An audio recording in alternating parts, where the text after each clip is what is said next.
Bonjour à toutes et à tous et bienvenue sur L'Inclusif, le podcast qui donne la parole aux acteurs de l'inclusion. Aujourd'hui, nous recevons Pauline Clamagiran, chargée d'insertion au service Tremplin. Bonjour Pauline. Bonjour. Pour commencer, je vais vous laisser vous présenter en quelques mots. Oui, je suis Pauline, du coup je suis chargée d'insertion sur le service Tremplin. Je suis arrivée au mois de mars de l'année dernière, donc du coup ça fait 1 an que je suis sur le service. Le service Tremplin c'est un service expérimental donc j'étais là à la création du service. Ok. Je vous propose de continuer avec quelques questions qui vont nous permettre de faire un petit peu plus connaissance avec vous. Et ensuite, on parlera de votre parcours sur l'UNAPI 30. Oui. Donc déjà, quels sont vos centres d'intérêt ? J'aime me balader, passer du temps avec ma famille, profiter avec mes proches. Super. Y a-t-il un livre ou un film qui a changé votre manière de voir les choses ? Il y a un film qui m'a beaucoup marqué quand j'étais en formation d'éducateur spécialisé. C'est le film Amblin. Ça parle de femmes en fait qui sont incarcérées en prison et qui ont un enfant en prison. Donc voilà, c'est un film qui m'avait beaucoup marqué. Et ensuite, j'ai beaucoup apprécié aussi le film Intouchable. Parce que je trouve que c'est une manière... ça change un petit peu le regard du coup sur les personnes en situation de handicap. C'est un film drôle et qui permet de voir les choses autrement, je trouve. Quel est votre endroit préféré dans le Gard ? Il y a un endroit que j'aime bien du coup, ça s'appelle le Mont Calme.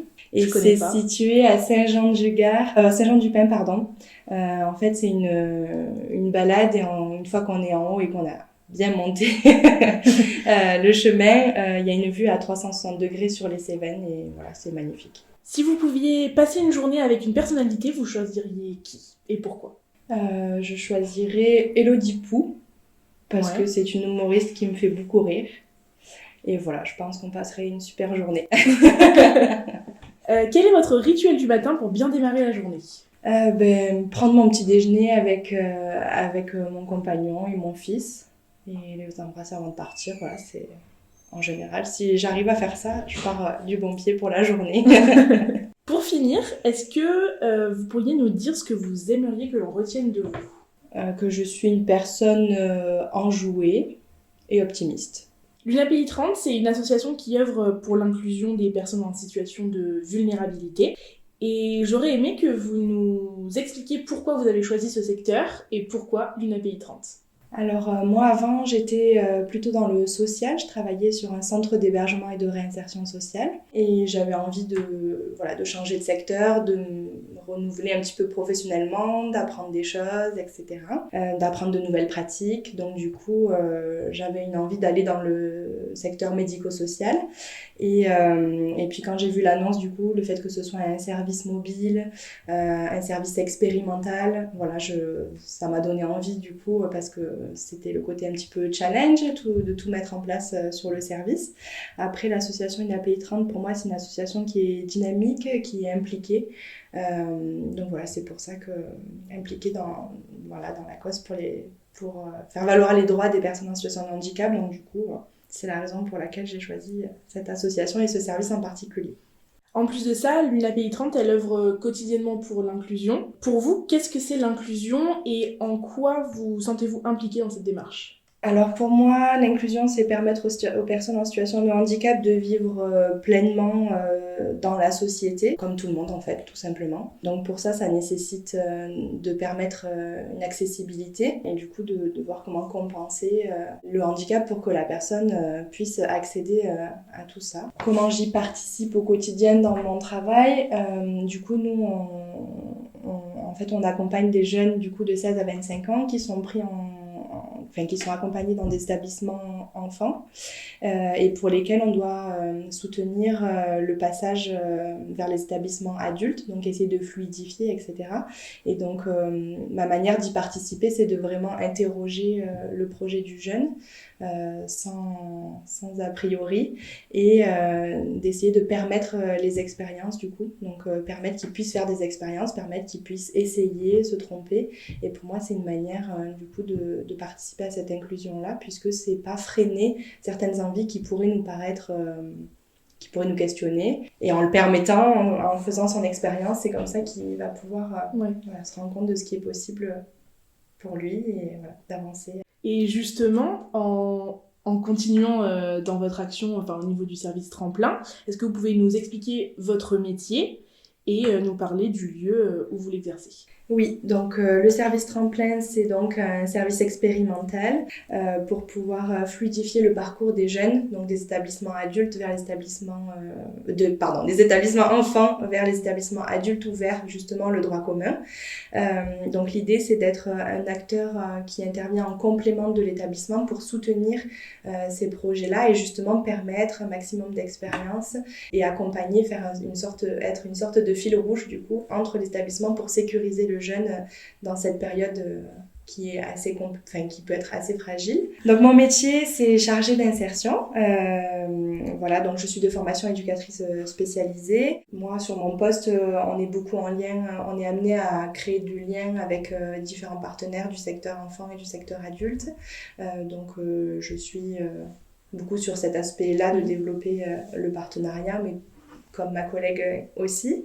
Donc voilà, au niveau du quotidien de travail, c'est d'être en lien avec les partenaires, d'accompagner les jeunes, d'être en lien avec la famille.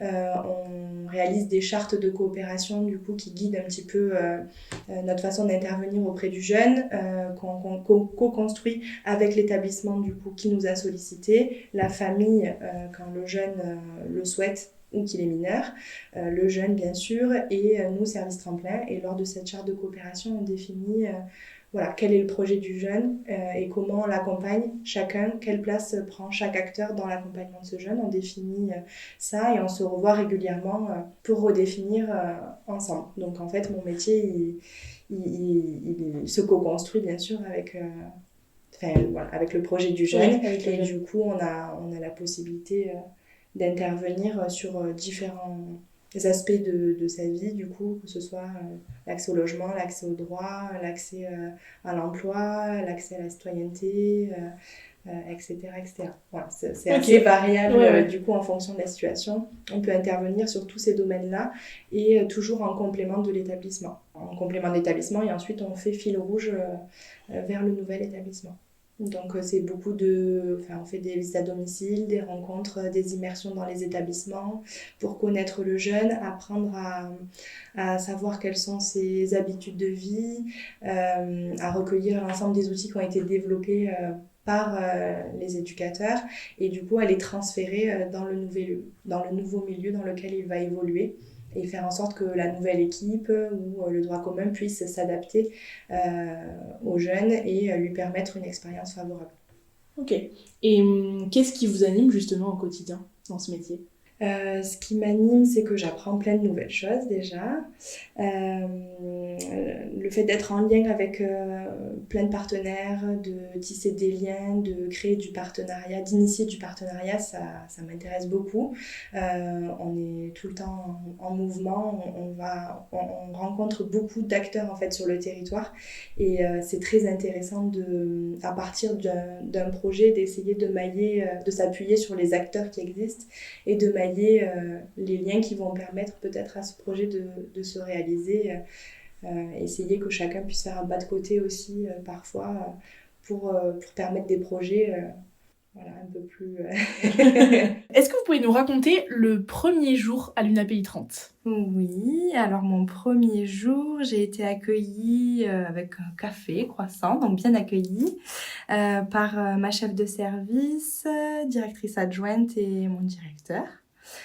Donc du coup lors d'une réunion pour m'expliquer un petit peu quelles étaient mes missions, comment ça allait se passer, pour me faire part aussi des challenges et des défis qui étaient à accomplir un petit peu dans le cadre de ce poste. Et je me suis sentie vachement soutenue parce que ils m'ont dit qu'ils étaient là pour m'épauler, pour me soutenir et voilà, donc j'ai été très bien accueillie et puis après j'ai aussi été très bien accueillie par mes collègues des autres services mobiles avec qui je partage du coup les locaux.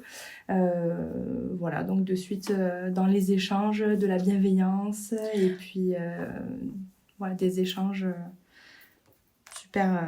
super chouettes. Est-ce que vous nous avez déjà donné un petit... pas vraiment en détail, mais quelques actions que vous pouvez réaliser. Est-ce que vous pourriez nous parler d'une journée type ou peut-être d'un accompagnement type Alors déjà, il n'y a aucune journée qui se ressemble, donc ce sera difficile de dire très exactement, voilà. Mais voilà, en général, en arrivant au bureau, on consulte la boîte mail, on prend les appels, on regarde un petit peu voilà, les mails et les appels, donc on prend le temps d'y répondre. Ensuite, ça peut être des accompagnements de jeunes, donc des immersions dans des établissements, des accompagnements sur un lieu de stage, par exemple, ou un accompagnement lors d'une admission dans un établissement ou lors d'un stage dans le droit commun en milieu ordinaire pour un jeune dans une entreprise. On peut intervenir aussi auprès des familles, donc faire des visites à domicile. Voilà, c'est vrai que c'est très large, on peut faire plein de choses. Du coup, nous, la seule chose qui est obligatoire, c'est que c'est pour servir une transition. Donc du coup, le jeune va faire une nouvelle expérience qui va faciliter son passage dans le secteur adulte. Et donc, c'est la seule condition. Mais sinon, on peut accompagner sur plein de choses, du coup. Donc, il n'y a pas vraiment de journée qui se ressemble. Non, mais c'est déjà super. Est-ce que maintenant, vous pouvez nous raconter un fait marquant que vous avez vécu avec une personne accompagnée et qui a donné du sens à votre action ? Oui, donc on accompagne une jeune qui a un projet du coup en ESAT. Et en fait, là récemment, je l'ai accompagnée pour sa première journée de stage à l'ESAT. Et c'est une jeune pour laquelle on a réussi à débloquer une place pour un stage dans un foyer d'hébergement en face du lieu où elle travaille. Donc elle partait pour toute la semaine de chez sa famille, donc c'était quand même un moment assez stressant pour elle. Donc du coup, j'ai pu m'y présenter le matin pour favoriser son accueil au sein de l'ESAT et m'y rendre le passage entre l'ESAT et le foyer d'hébergement le soir pour pareil qu'elle puisse faire connaissance de l'équipe et prendre ses marques petit à petit. Donc là, c'est vraiment là où notre action du coup prend tout son sens, c'est qu'on est vraiment là pour faciliter, être un petit peu le fil rouge entre ce qui s'est passé avant dans son précédent établissement, qu'est-ce qui est important pour elle et avec elle la soutenir à ce qu'elle puisse exprimer ce qui est important pour elle et donc faciliter cette transition-là. Donc pour moi, ça avait tout son sens et c'était chouette de l'accompagner dans la réalisation de son projet.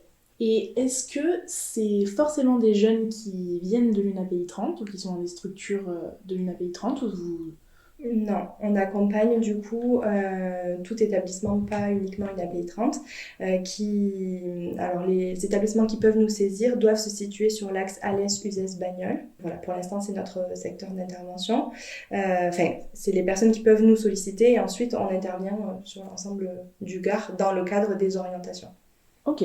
Est-ce que vous auriez une anecdote ou un souvenir à nous partager avec un professionnel, un collègue de travail Oui, j'ai participé à une journée Forum de l'emploi. C'était une journée pour promouvoir du coup, en tout cas à l'UNAPI 30, promouvoir les métiers éducatifs auprès de lycéens qui étaient en recherche de leur orientation professionnelle. Et j'ai apprécié de participer à cette journée avec une collègue qui, elle, était en reconversion professionnelle. Du coup, on a pu un petit peu partager ensemble nos motivations à faire ce métier avec des lycéens. Et il se trouve que c'est une anecdote un petit peu pour moi parce que c'est comme ça que j'ai découvert le métier d'éducateur spécialisé en faisant un forum de l'emploi et en discutant avec un professionnel un peu passionné par son métier qui m'a donné l'envie de faire ce métier. Donc c'était chouette pour moi d'être à l'inverse dans le fait de donner envie peut-être à d'autres de faire ce travail-là. Pour terminer sur ces questions, est-ce qu'il y aurait un défi en particulier que vous êtes fière d'avoir surmonté ? Avec ma collègue, c'était sur le premier accès, le premier accompagnement clôturé et réalisé pour un jeune qu'on accompagne, qui avait un projet de partir en ESAT et qu'on a pu soutenir dans ce projet. C'était notre première réalisation. On était contente. Okay. Contente pour lui et contente de cet accompagnement-là qui faisait partie des premiers. Pour clôturer ce podcast, quel conseil donneriez-vous à une personne qui voudrait rejoindre l'UNAPI 30 en tant que professionnelle ? Déjà, je lui dirais de venir. Voilà, c'est une association qui est pleine de projets et c'est important peut-être de venir avec l'envie d'apporter une nouvelle pierre à l'édifice. Merci beaucoup.